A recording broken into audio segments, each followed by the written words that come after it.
the inside of the post.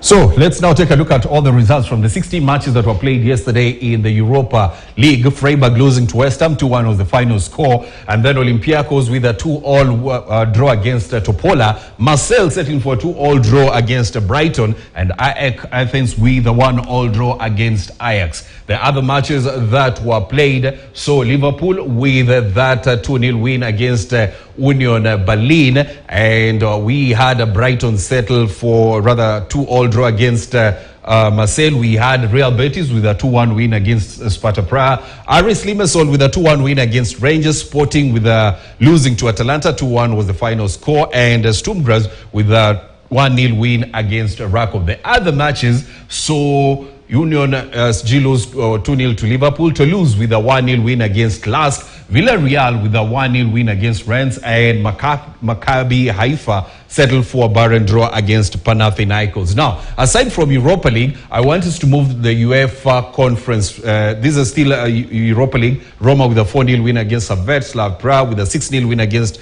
Sheriff. Molde losing to Leverkusen, and Karabakh with a 1-0 win against Haken. Now, let's go to the UEFA Conference League. We had a number of matches played yesterday. Victoria Pleasant with a 2-1 win against Astana. Olympia losing to Slovan Bratislava. 1-0 was